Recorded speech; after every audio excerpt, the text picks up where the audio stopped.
Good day to you. This is Bird from Bird Surf Shed with the board of the day. And today I've got my associate, my brother-in-arms from Australia. Keith is here.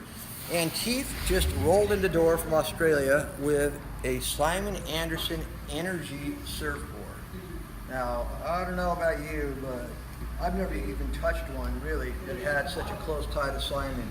Everything that I've seen on this part of the world has been basically boards made out of nectar. But this is the real deal. The shaper is who? Frank Latta, the late Frank Latta. Oh yeah, I've heard of him for One sure. of Simon's legendary shapers. One of the guys, huh?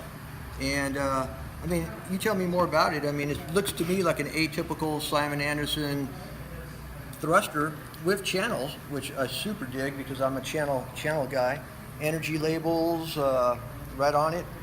And yeah, give me your little background on it. Well, the Generation 1s are typically famous for, I guess, the Triangle Fire Energy logo, Yep.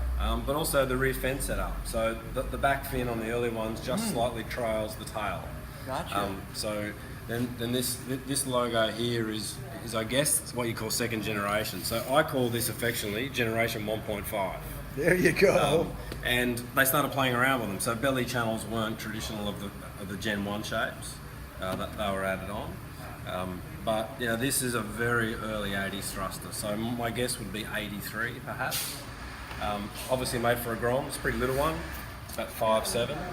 And this came from another friend of ours, Ondi, an Underground Surf. I picked it up from him just before I left. So the plan shape on the tail is very typical of the early thruster shape. So rounded square with little hips or flies, whatever you want to call them, and a cool little textured deck, which again was a 70s and early 80s thing. I like the texture deck aspect of it. You know, for me, I remember doing them, number one, because it gave you a really good grip, but it would lighten the board.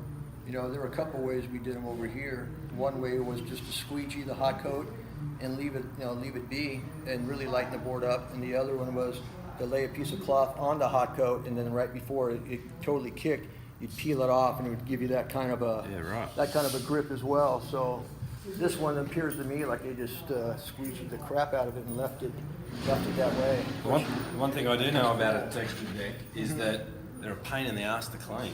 As a vintage board guy, we hate textured decks. Yeah. Trying to get the stuff out of these is hard work. Well, we gotta show you what we use. We got a Alright, you got a secret trick for product. me. I'm taking that home. Yeah. We do. Yeah. PT brought me a Van Stralen single fin texture deck. Okay. And oh my God, that thing had 30 years of wax in it. Yeah. And it took me about 30 days to clean it. Yeah. So I'm Lots hip of sun. I'm hip on that. Yeah. But anyways, I'm just super stoked. Keith's got a really neat thing going on over in Australia, and I would suggest that you would look him up online and see what his board situation is. Keith. Thanks, Bud. Cheers, Good to mate. see you again, man.